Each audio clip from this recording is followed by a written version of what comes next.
Una sa lahat, babae sa Taguig nagsumbong sa barangay matapos makatanggap ng death threats. Pero hindi niya alam, nakaabang na pala mga papatay sa kanya. Nilapitan nilang babae at saka binaril sa ulo. Ang iba pang detalye at ang posibleng motibo sa krimen, abangan dito sa Frontline Pilipinas Weekend. Magandang hapon, Pilipinas. Kasama ang buong puwersa ng News 5. Ito ang Frontline Pilipinas Weekend. Exclusive! Isa pang Pinay na pinagtatrabaho sa scam hub sa Myanmar, nagkwento sa News 5. Ginipit daw sila at pinagbabayad pa ng kalahating milyong piso para makalaya. Ang di makabayad, ibinibenta raw sa ibang kumpanya. Isa na namang pasahero, hinarang matapos mahulihan ng bala sa bagahe. Pero ayon sa DOTR, walang tanim bala sa mga airport. Pasahero ng jeep sa Balintawak, bugbog ang inabot matapos mapagtripa ng grupo ng kabataan. Bilang ng mga namatay dahil sa malakas na lindol sa Thailand at Myanmar, mahigit 1,000 na. Mga rescuer, doble kayod para sagipin ang mga natrap. TNT Tropang Giga back-to-back champions matapos talunin ng Ginebra Gene King sa overtime ng Commissioner's Cup Game 7. At Nation's Girl Group na BINI, kinilalang Women of the Year sa Billboard Philippines Women in Music.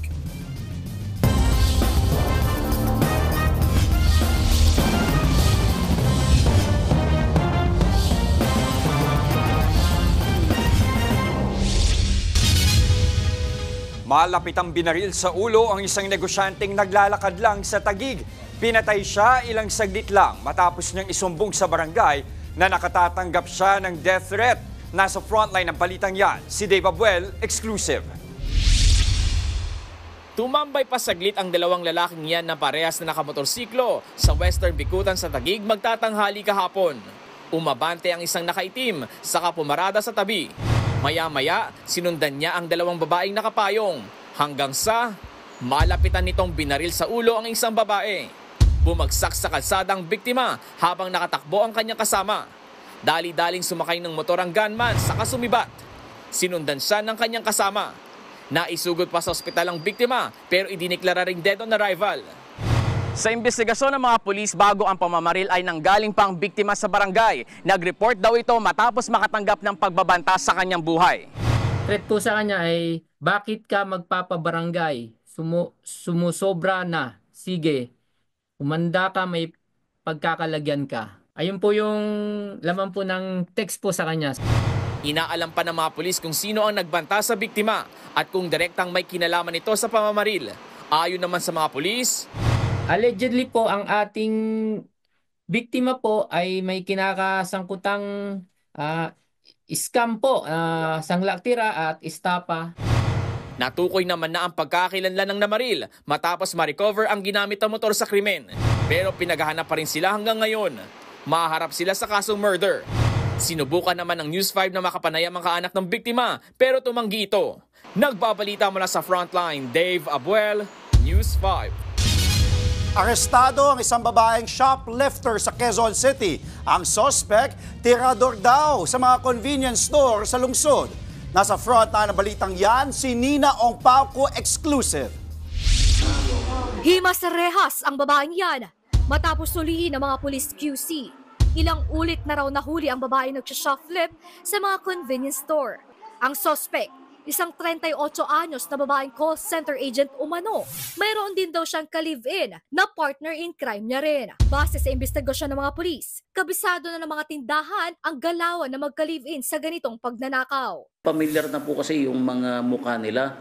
Kaya pagka pumapasok po sila sa mga establishment, natatandaan na po ng mga yung mga merchandiser, yung mga manager, yung kanilang mga mukha. Kaya pagka pumapasok, binabantayan na kagad sila. 3 beses nang nakasuhan ng shoplifting ang suspect mula pa noong 2023. Ginagawa raw pang kabuhayan ng mga suspect ang mga ninanakaw na produkto. May diskarte na rin daw ang dalawa para hindi mahalata sa pagnanakaw. Yung isa nagmamatsyag or tinatakpan niya yung sa counter, yung nagbabantay. Habang yung isa naman na merong dala-dala na bag, doon naman niya pinapasok sa bag yung babae. yung mga ninakaw niya dun sa bag ng babae.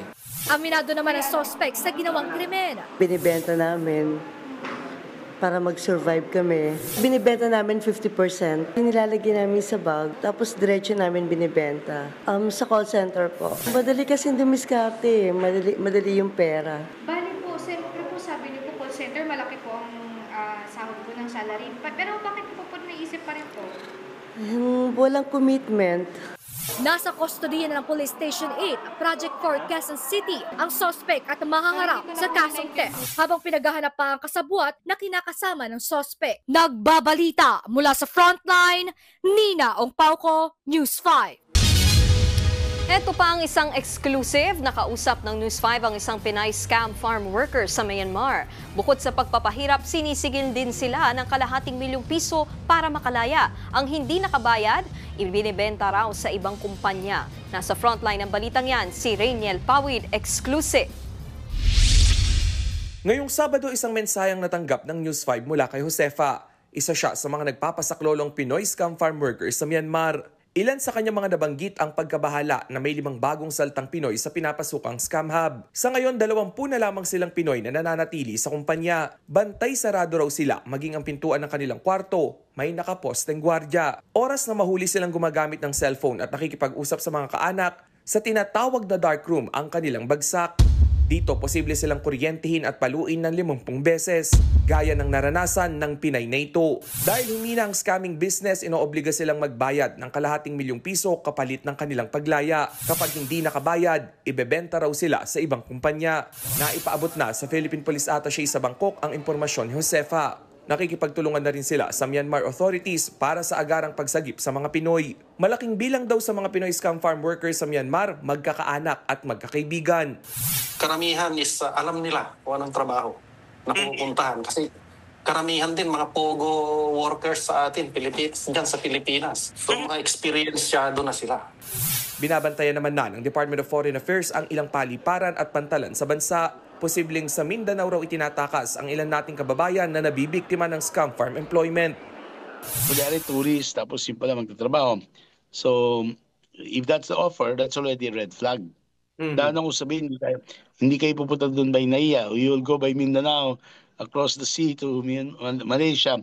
You know, that's a red flag. Sa tala ng Philippine Police Attaché sa Bangkok, nasa 100 hanggang 200 Pinoy pa ang nananatili sa mga scam farm sa Myanmar. Nagbabalita mula sa frontline, Rainiel Pawid, News 5. 2 banyaga ang inaresto ng mga pulis sa Muntinlupa. Ayon sa Southern Police District, Huwebes nang mahuli ang 2 Thai habang paikot-ikot sa Muntinlupa. Nakuhanan sila ng mga armas at maging isang pampasabog mula sa kanilang sasakyan. Pero bukod sa mga armas, nahulihan din ang 2 na mga surveillance equipment. Napag-alaman namang mismo ang kinontratang driver ng mga sospek ang nagsumbong sa pulis. Sinubukan daw ng driver na tumakas nang makita ang mga baril pero tinakot daw siya para sumunod sa mga sospek. Inaalam na ngayon ng mga pulis ang naging aktibidad ng mga sospek sa Pilipinas at kung sino ba talaga itong mga nahuli. Sa iba pong balita, hinuli ang isang babaeng pasahero sa Mactan, Cebu International Airport matapos itong makitaan ng bala sa kanyang bagahe. Ayon sa ulat ng PNP Aviation Security Group, na-detect ang bala sa dala nitong backpack. Agad na ininspeksyon ng tauhan ng paliparan ang laman ng bag. Doon tumambad ang 4 na bala. Hindi raw nakapagbigay ang 47 anyos na may-ari ng bag ng mga papeles kaugnay sa mga dala nitong bala. Mahaharap siya sa reklamong paglabag sa Comprehensive Firearms and Ammunition Regulation Act at Election Gun Ban. Iginiit ng Department of Transportation na walang tanim bala sa mga paliparan at hindi na ito magbabalik. Sa kabila nito, patuloy daw silang maghihigpit sa pagbabantay sa mga airport. Nasa frontline ng balitang yan, si Gerard de la Peña. Ininspeksyon ng pulang maleta na ito sa Clark International Airport matapos makitaan ng bala sa X-ray. Nang buksan ng mga security screeners ng Office for Transportation Security, tumambad ang bala sa loob ng lata ng alamang. Kwento ng pasaherong senior citizen, padala lang daw ito sa kanya. Kaya matapos ang profiling, pinayagan siyang makalipad patungong Taipei, Taiwan. Sa isa pang nag-viral na social media post, isang bala ang nakuha sa bagahe ng isang pasaherong senior citizen na papuntang Japan noong March 20. Ikinagulat ng may-ari ng bagahe ang pagkakaroon ng bala. Pero nang silipin ng OTS personnel, nasa kaloob-looban ng maleta ang bala. Ito naman ang aktwal na pag-iinspeksyon ng isang OTS personnel sa bagaheng nakitaan ng bala sa X-ray. Nakuha sa kaila-ilaliman ng isang bulsa ang 4 na bala. Bagamat tumanggi ang may-ari na kanya ang bala, sinabi rin niya kalaunan sa mga otoridad na nag-firing siya noong nakaraang taon. Posibleng naiwan ng mga bala sa kanyang bag. Hindi napayagan lumipad ang pasahero at nakasuhan pa sa Pasay Regional Trial Court. Sa pag-iimbestiga ng OTS at ng Department of Transportation, malinaw daw na hindi kaso ng tanimbala ang mga nabanggit. Hindi po ang mga personnel ng OTS ang naglagay, nagtanim, nagplant nitong mga balang ito. Sa tanimbala modus, lalagyan umano ng bala ang mga bagahe ng mga pasahero sa airport, saka manghuhutot ng pera ang mga security personnel mula sa mga pasahero para lang hindi na magkaso. Nanindigan si Dizon, walang tanimbala modus sa airport. We don't believe that tanimbala is back. And I think these 3 instances show that. Pero hindi ibig sabihin, i-lower natin yung guard natin at hindi tayo magbabantay. Paliwanag pa ni Dizon, kailangan maging mahigpit sa mga paliparan, lalo't mas mabigat ang parusa sa ibang bansa kapag doon nabisto ang bala. Gaya sa Japan at Hong Kong, na makukulong ng hanggang 5 taon at may mabigat pang multa. Sa Singapore naman, maaaring makulong hanggang 10 taon o hampasin ng 6 na beses ng rattan cane ang violator. Alam ng mga otoridad na para sa ilan ay mabisang anting-anting ang basyo ng bala. Nasa kultura na rin natin yung pagpapadala ng mga gamit o pasalubong para sa mga mag-a-abroad o pabalik ng Pilipinas. Pero ang payo ng mga otoridad sa mga babiyahe, lagi mag-iingat at laging sisiguraduhin walang ganitong mga bagay sa mga bagahe. Nagbabalita mula sa Frontline, Gerard de la Peña, News 5. Sa ibang balita, mukhang mas mahal na petrolyo ang babati sa mga motorista sa unang linggo ng Abril. Base sa monitoring ng UniOil, hanggang 1 peso and 20 centavos ang pwedeng patong sa kada litro ng gasolina.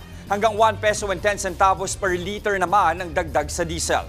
Base yan sa paggalaw ng presyo ng petrolyo sa world market. Kung matuloy, yan na ang magiging ikalawang sunod na linggo na may oil price hike. Inanunsyo po ng Philippine General Hospital na pansamantalang isasara ang kanilang emergency room para sa mga bagong pasyente dahil nasa critical overcapacity na ang kanilang ER.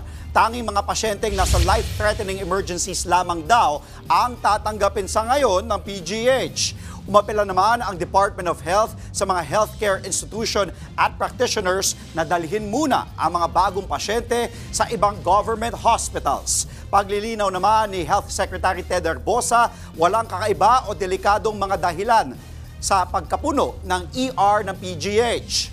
Buwababa rin anya ang bilang ng mga naka-admit na pasyente matapos ang ilang araw.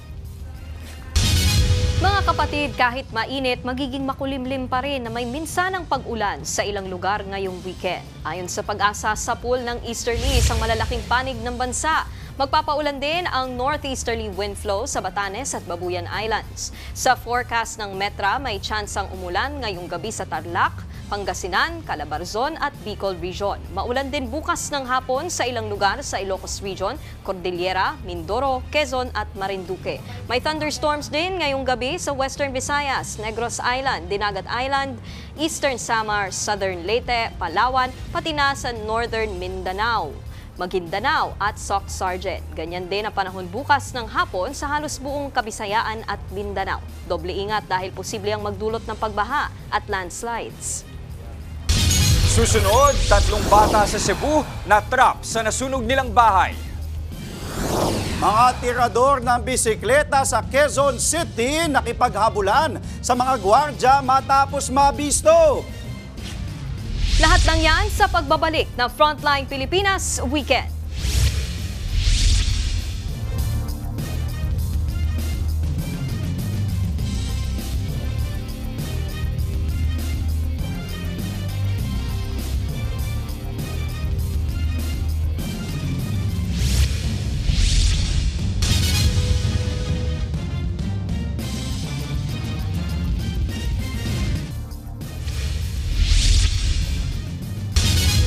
Kabi-kabilang sunog ang sumiklab dito sa Maynila at sa iba't ibang probinsya. Sa Cebu City, patay ang 3 bata matapos matrap sa kanilang bahay. Yan at iba pa sa report ni Elaine Fulencio. Nabalot ng maitim at makapal na usok ang nasunog na residential area sa barangay Mambaling sa Cebu City. Mag-aalas 9 kaninang umaga nang sumiklab ang apoy. Tumagal ng higit 2 oras bago ito tuluyang naapula. Patay ang 3 magkakapatid na nasa edad 3, 4 at 6 na taong gulang matapos matrap sa kanilang bahay. Ayon sa Bureau of Fire Protection, natutulog ang 3 ng sumiklab ang sunog. Sinubukan pa umanong iligtas ng mga residente ang mga bata, pero mabilis na kumalat ang apoy. Inaalam pang kabuang pinsala at sanhi ng sunog. Sa Maynila, isang baraks naman ang nasunog sa Tondo. Nagsimulang apoy pasado alas 7 kaninang umaga. Agad naman itong naapula makalipas ang 1 oras. Wala namang nasugatan. Iniimbestigahan na rin ang mitya ng apoy. Sa Davao de Oro, mga motorsiklo naman ang sadyang sinunog. Nitong Huwebes nang inireport sa pulisya ang panununog ng mga motor sa Barangay Araibo sa bayan ng Pantukan. 11 motor ang tinarget ng mga sospek. 4 siya ang sinunog habang 7 ang itinapon sa bangin. Ayon sa pulisya, mga minero ang may-ari ng mga motor. Nasa tunnel daw ang mga ito nang gawin ang panununog. Tinutugis na ng mga pulis ang mga salarin. Nagbabalita mula sa Frontline, Elaine Fulgencio, News 5. Pulilyaso ang pagnanakaw ng 3 menor de edad sa isang bisikleta sa Quezon City. Ang mga suspect nakipaghabulan pa sa mga gwardya. Nasa Frontline ng balitang yan, si Nina Ongpauco. Sa kuha ng CCTV na ito, aakalaing may hinahanap lang ang mga binatilong yan sa parking area ng isang gusali sa Quezon City kahapon. Yun pala, minamatahan na pala nila ang ilang nakaparadang bisikleta. Tinangay nila ang isa sa mga yan at sinubukang ipuslit palabas ng gusali. Umabot lang din ng ilang minuto bago nila madistrongka ang kadena ng bisikleta. Pawang mga menor de edad ang mga sangkot sa nakawan. Parehas na 16 anyos ang 2 tumangay sa bisikleta habang may isa pang 15 anyos ang nagsilbing lookout.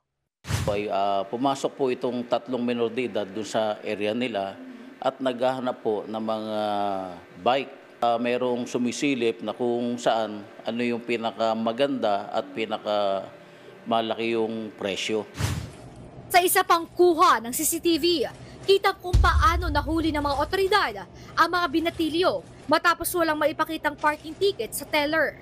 Sinubukan pang tumakas ng mga suspect pero nabulilyaso ito matapos silang harangin at makipaggabulan pa sa mga gwardya. Ilalabas na nila, hinahanapan po sila ng parking ticket nung nasa exit na security at wala po silang may percent. At napansin nila na yung bike na gamit-gamit ng bata na papalabas ay isa sa mga gamit ng empleyado nila na nasa call center. Base sa ulat pulisya, nagkakalagang 100,000 piso ang bisikletang tatangayin umano ng mga kawatan dito sa Quezon City. Pamilyar din daw ang isang bisikleta sa isa sa mga gwardya kaya't itinawag ito sa may-ari ng call center agent. Diyan na nakumpirmang sa kanya nga ang isa sa mga bike. Agad dinala sa barangay ang mga binatilyo na napag-alamang mga dayo rin lang sa lugar. Nuko na rin sila sa pulisya at sinampahan ng kaukulang reklamong robbery. Pansamantala naman silang nananatili sa kustodiya para sa mga Children in Conflict with the Law o CICL para sa isailalim sa intervention. May paalala naman ang pulisya sa mga magulang. Bantayan po ninyo ang inyong mga anak at check nyo din po kung sino po yung kanilang mga kasama or kaibigan kasi maaaring na-impluwensyan po sila ng mga taong ito. Nagbabalita mula sa Frontline, Nina Ongpauco, News 5. Umatake at nanggulpi ang isang grupo ng kabataan sa isang pampaserong jeep sa EDSA Balintawak sa Quezon City. Sa video, kitang paulit-ulit tinadyakan ng isang bata ang biktima. Ang isa sa mga sospek, tila may dala pang armas matapos umatake sa loob ng jeep. Agad naman pinaghahanap ng mga pulis sa mga bata pero isa lang sa kanila ang lumutang sa pulis. Agad dinala sa barangay ang menor de edad na sospek at isa sa ilalim sa karampatang intervention. Inaalam pa ang punot dulo ng pag-atake.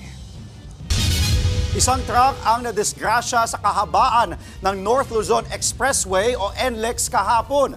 Nawalan ng preno ang truck kaya ito nadisgrasya. Tumagilid pa ang sasakyan sa highway. Kumalat tuloy ang karga nitong mga bote at inumin.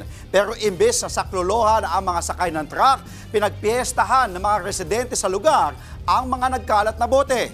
Kanya-kanya silang hakot at saka tumakbo palayo. Ligtas naman ang sakay ng truck pero nagdulot ng traffic ang disgrasya.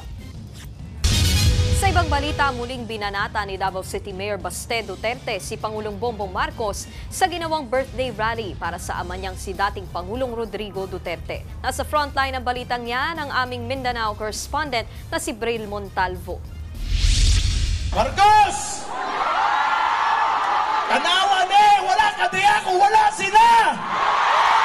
Tila utang na loob daw ni Pangulong Bongbong Marcos sa mga Davaoenyo ang pagkakapanalo niya bilang presidente. Ito ang galit na mensahe ni Davao City Mayor Baste Duterte kay PBBM. Sinabi niya yan kagabi sa birthday rally sa Rojas Avenue, Davao City ng ama niyang si dating Pangulong Rodrigo Duterte na nakakulong sa International Criminal Court. Matatanda ang running mate ni PBBM si Vice President Sara Duterte noong 2022 national elections. Naging emosyonal din si Mayor Baste dahil ito raw ang unang beses na hindi niya nakasama ang ama niya sa kanyang kaarawan. Gimingaw, gusto kong papas, tinuod lang. Noon yung pinakaunang birthday niya nga, wala ko sa makit Binanatan din ng alkalde ang pamimigay ng ayuda ngayong election season. Ganang ayuda, ginagamit nila garon. Waan ninyo tanan! Kung pwede di na mo mananghin, kay inyohan na daan! Libo-libong supporters naman ang dating Pangulo ang dumalo sa rally. Bukod kay Mayor Baste, present din ang ilang kaalyado ni Digong na sina Senator Bongo at Senator Bato de la Rosa, maging si Philip Salvador. Nagkaroon din ng drone show bilang pagpupugay nila kay Digong. Meron ding mga nag-concert. Ang ilang poste sa gilid ng kalsada may nakakabit na mga pulang laso na may nakalagay na Bring Duterte Home. Higit 2,000 uniform personnel naman ang ipinakalat sa lungsod para sa seguridad. Sa huli, pinasalamatan ng pamilya Duterte ang kanilang mga tao na walang sawang sumusuporta sa kanilang pamilya. Nagbabalita mula sa frontline, Bril Montalvo, News 5, Mindanao. Susunod, bilang ng nasawi sa lindol sa Myanmar at karatig lugar, higit 1,000 na. TNT Tropang Giga, kampiyon muli sa PBA matapos pataobin ang Ginebra sa Commissioner's Cup Game 7. At aso sa Masbate, walang habas na pinagpapalo sa ulo ng isang lalaki hanggang mamatay. Sa Larin, vinidyo pa ang pagmamalupit. Mga kapatid, huwag po kayong bibitiw. Magbabalik ang Frontline Pilipinas Weekend.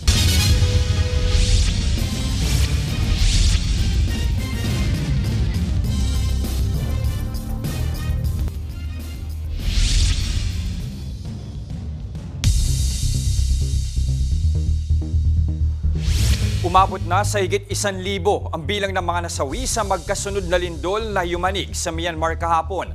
Pero posibleng umakyat pa ang bilang na yan, lalo't marami pa raw na natrap sa mga gumuhong gusali. Nasa frontline ng balitang yan, si Rainiel Pawid. Mistulang bundok ng semento, bato at mga bakal ang hinaharap ng mga rescuer mula sa gumuhong gusaling ito sa Thailand. Ang 33 palapag na ginagawang gusali, biglang gumuho kasunod ng lindol sa kalapit bansang Myanmar kahapon. Base sa huling datos ng State Run Myanmar Radio and TV, umabot na sa higit 1,000 ang nasawi sa lindol. 2,376 ang sugatan at halos 30 pa ang nawawala. Ayon sa US Geological Survey o USGS, nasa Sagaing, Myanmar ang epicenter ng lindol. May lakas na magnitude 7.7 ang unang pagyanig na naitala ng 2:20 PM. Sinundan ito ng magnitude 6.4 makalipas lang ang higit 10 minuto. Nasa 10 kilometro ang lalim ng sentro ng lindol.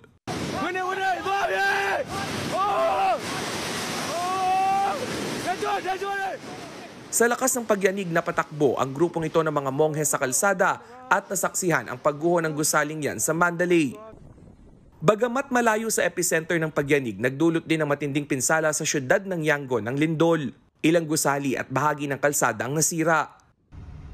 Sa gitna ng kabi-kabilang pinsala na idinulot ng lindol, bumuhos naman ang tulong para sa mga apektado sa Myanmar at Thailand.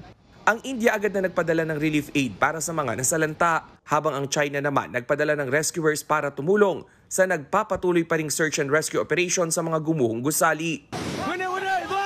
Nagbabalita mula sa frontline, Rainiel Pawid, News 5. Arestado ang 17 Pinoy sa Qatar matapos lumahok sa hindi umanong otorisadong protesta doon. Ayon sa ating embahada sa Doha, inaresto sa kadinete ng naturang mga Pinoy kahapon. Sa isang panayam kay Foreign Affairs Undersecretary Eduardo De Vega, posible raw na konektado sa pagkakaaresto kay dating Pangulong Rodrigo Duterte ang ginawang rally dahil nataon nito sa kanyang 80th birthday.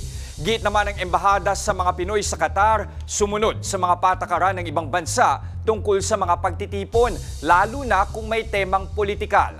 Patuloy namang nakikipag-ugnayan ang ating gobyerno tungkol sa insidente.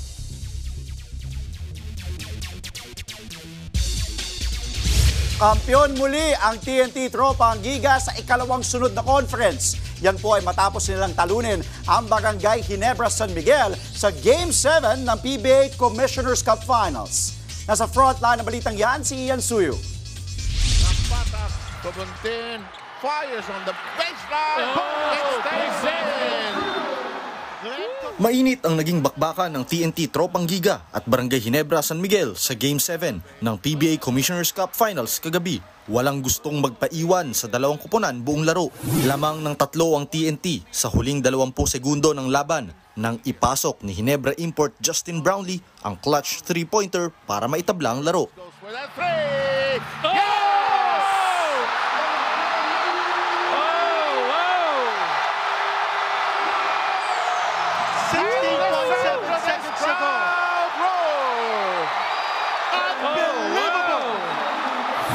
Hindi nakabawi ang TNT sa sumunod na possession, kaya kinailangan ng overtime. Ito ang unang beses na umabot sa extra period ang Game 7 sa PBA mula noong 2015. At kahit na iika-ika, pinilit maglaro ni TNT import Ronde Hollis Jefferson. Pero nandyan naman ang TNT locals para mag-step up sa OT. Pero hindi basta-bastang bumitaw ang barangay. 2 ang hinabol ng Ginebra sa final 20 seconds ng overtime. Pero sumablay ang 3 ni Scotty Thompson. Makukuha niya na sana ang sariling rebound, pero nabitawan niya ang bola. Sa kabilang dako, nakascore naman si Calvin Oftana para maging 4 ang lamang ng Tropang Giga. Hindi nakascore ang Ginebra sa huling 6 na segundo, dahilan para makatakas ang TNT sa final score na 87-83. Tropang Giga is the champion of the Commissioner's Cup. Back-to-back champions ang TNT at back-to-back din nilang tinalo ang Ginebra sa finals. Hinirang na finals MVP si Ray ng Batak na nag-step up ngayong injured si Jason Castro. Sa Game 7 nga, gumawa si Stingray ng 22 points, 4 assists at 3 steals. In-embrace ko lang yung opportunity, yung pressure na meron ako. And good thing naman, na-translate ko siya dun sa magandang lalaro ko. And yun nga, so far, naging consistent naman ako sa laro. Top scorer naman si Ronde Hollis Jefferson na may 25 points, 12 rebounds at 2 steals. Ginawa niya ito kahit injured at 7 segundo lang ang pahinga sa buong laro. Ikinatuwa rin ni RHJ ang pagkakapanalo ng TNT, lalo't 3 beses niya nang tinalo sa finals ang kapwa 3-time best import na si Brownlee. It feels amazing to go to a Game 7, my first Game 7, to fight with these guys. Man, and Nebra's a wonderful team. They made us work to the end. It was amazing. It was amazing. Got to give them a lot of credit. Ito na ang pang-11 titulo ng Tropang Giga sa PBA. Sa kabila ng tagumpay, walang planong tumigil ang Tropang Giga dahil sa susunod na Biyernes na kasi nakatakdang magsimula ang PBA Philippine Cup. Dito susubukan ng TNT na makuha ang Grand Slam. Nagbabalita mula sa frontline, Ian Suyo, News 5. Samantala, binati ni Pangulong Bongbong Marcos ang Pinay tennis sensation na si Alex Ayala kasunod ng kanyang makasaysayang kampanya sa Miami Open. Sa isang pahayag, ipinakita raw ni Ayala sa buong mundo ang mga katangian ng atletang Pilipino. Determinado, matatag at walang inuurungang hamon. Kaisa raw ng Pangulo ang sambayan ng Pilipino sa pagpapasalamat sa mga sakripisyo at pagod ni Ayala para sa titulo. Sigurado rin daw ang Pangulo na magkakampyon na ang Pinay sa mga susunod na laro. Bigong makapasok sa finals ng Miami Open si Ayala matapos matalo sa world number 4 na si Jessica Pegula sa semis 7-6, 5-7 at 6-3. Pero bago marating ang semis, 3 Grand Slam champions ang tinalo ni Ayala. Nariyan ang French Open champion at world number 25 na si Jelena Ostapenko, Australian Open champion at world number 5 na si Madison Keys, at 5-time Grand Slam winner at world number 2 na si Iga Swiatek. Nakatakdang makapasok sa top 100 ng buong mundo si Ayala pagkatapos ng torneo. Pumasok siya sa Miami Open bilang world number 140.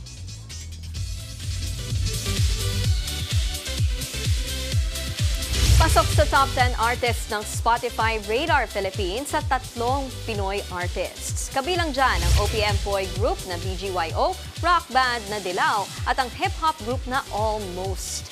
Ang Radar ang global music program ng Spotify na always on the lookout para sa mga bagong artists with fresh sounds. Ang Radar din ang nagsisilbing launchpad ng mga artists para ma-discover ang record labels nila at mag-build ng fandom. Sumakses ang kapatid nating si DJ Chacha. Wagi lang naman siya bilang Best Radio Female News Anchor sa katatapos lang na Loros Nobilis Media Excellence Awards. Tinanggap mismo ni DJ Chacha ang parangal sa Lyceum of the Philippines University sa Cavite. Extra special yan dahil ito raw ang first award niya sa nasabing category. Pinasalamatan rin ni DJ Chacha ang partner niya sa pagbabalita na si Manong Ted Pailon. To all the students here who are dreaming big, whatever it is you want to become, samahan niyo lang po ng dedication, gising lang kayo every day with a purpose, and don't stop showing up for your dreams. Bukod kay DJ Chacha, wagi rin ng Media Excellence and Entertainment Show hosting ang kapatid host at Eat Bulaga Dabarkads na si Paulo Ballesteros. Para yan sa pag-host niya sa Drag Race Philippines. Susunod, asong nakatali, hinataw sa ulo. Ang video ng pananakit, ipinost pa online. At Nations Girl Group BINI pinarangalang Women of the Year ng Billboard Philippines. Tuloy-tuloy ang balitaan sa Frontline Pilipinas Weekend.